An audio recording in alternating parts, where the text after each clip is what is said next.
La didáctica y el currículum comparten un mismo campo de trabajo, de estudio, de investigación y de preocupación epistemológica. La didáctica es una disciplina teórica que se ocupa de estudiar la acción pedagógica, la práctica de la enseñanza y tiene como misión describirlas, explicarlas y fundamentarlas y anunciar normas para la mejor solución de los problemas que estas prácticas plantean en los docentes. Esta se constituye sobre todo sobre la base de la toma de posición ante los problemas de la educación. Procura resolver mediante el diseño y evaluación de proyectos de enseñanza. El objeto de conocimiento de la didáctica es la enseñanza. Es una teoría de la enseñanza. La didáctica no consiste solo en describir y explicar, supone un compromiso con la acción práctica. Su discurso consiste en orientar la acción, nos dice qué y cómo debemos hacer para que la enseñanza sea efectiva en su intención educativa. La didáctica como disciplina es una fuente de conocimiento destinada a apoyar la tarea del profesor, a ayudarlo a tomar decisiones en su acción con grupos específicos de alumnos que deben realizar aprendizajes en contextos particulares y en momentos determinados. Hay multiplicidad de categorías y niveles de análisis en la definición de didáctica. Esto se debe al gran dinamismo de la sociedad y del conocimiento que genera cambios frecuentes debido al surgimiento de nuevas modalidades de educación, a diferentes concepciones del alumno y de la escuela les corresponde diferentes enfoques de la didáctica. La construcción del conocimiento de la didáctica ha tenido dos orientaciones, la didáctica general y la didáctica específica. En ambas orientaciones se han elaborado teorías sobre la base del estudio, la investigación, la práctica y la reflexión crítica. La didáctica general no puede reemplazar a las didácticas específicas ni estas a aquellas. La didáctica específica se trabaja desde la enseñanza de una clase de conocimientos o en un nivel educativo.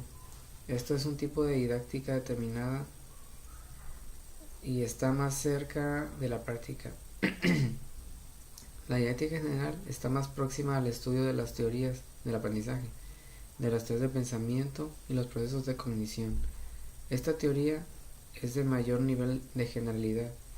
En cada una de ellas se pone en juego los saberes que surgen de la didáctica específica, los niveles educativos, edad de los sujetos, clases de sujetos, tipo de institución y contenidos disciplinarios.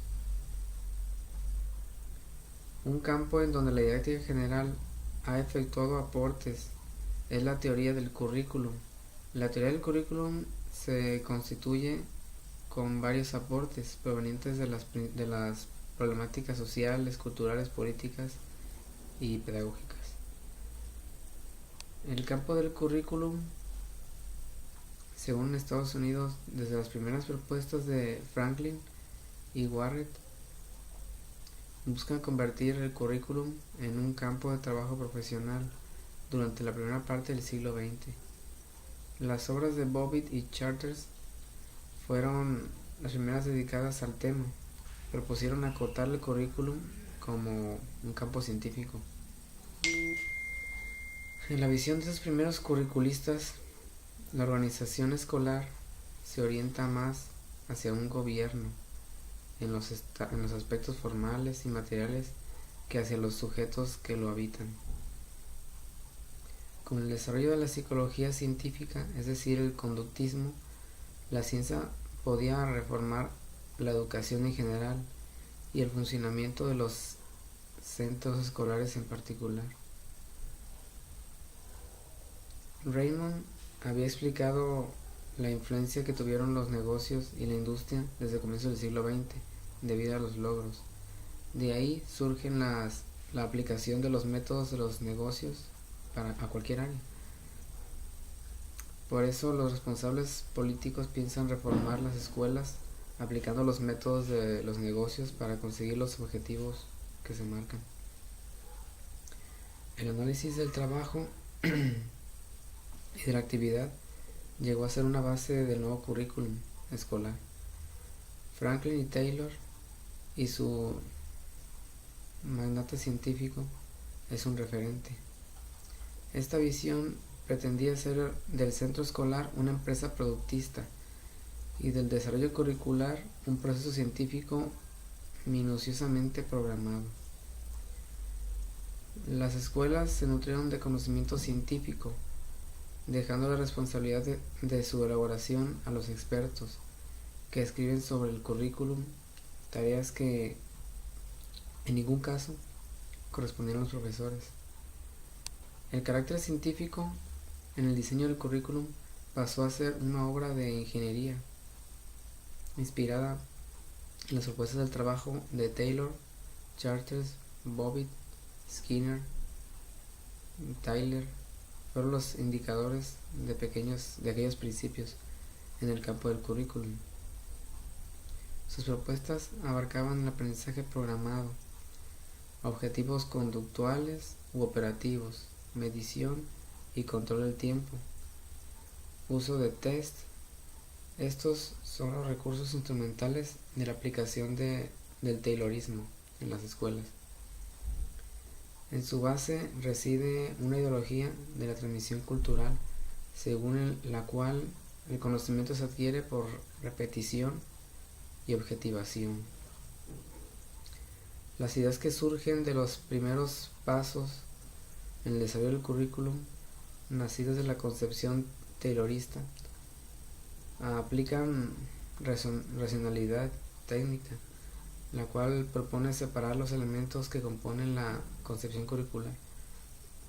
Esta lleva a una visión funcionalista del currículum, que desarrolla programas de estudio para que preparen a los sujetos para el papel que desempeñan en la vida adulta, como miembro de una orden social establecida. La eficiencia social era un objetivo prioritario, potenciado por la etapa de crecimiento industrial. Por esta razón, se fue pidiendo a las escuelas una mayor productividad en términos de cantidad de información que los alumnos pudieran aprender.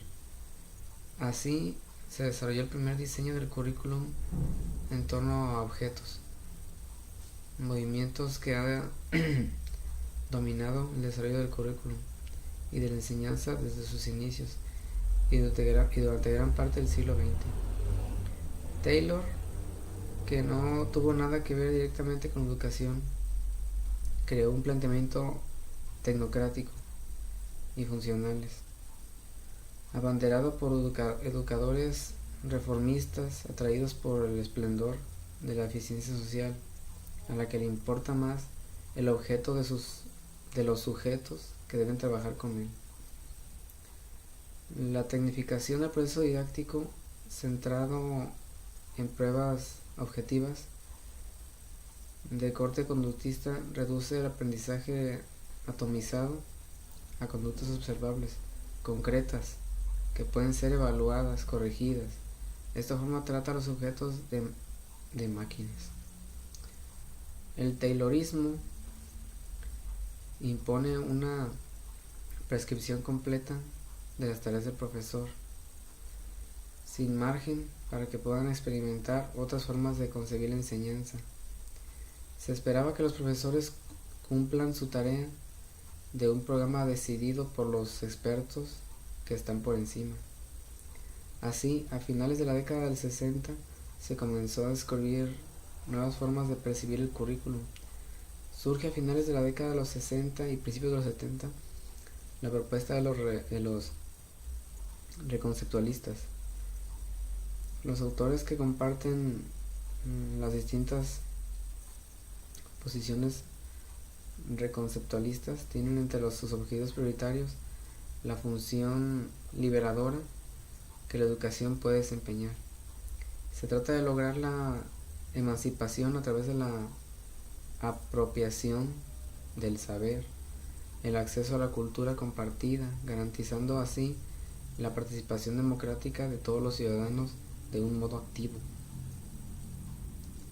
Una de las tareas que se propone la reconceptualización es pensar el currículum de otro modo, más enriquecedor para cuantos trabajan en él y más próximos a la práctica.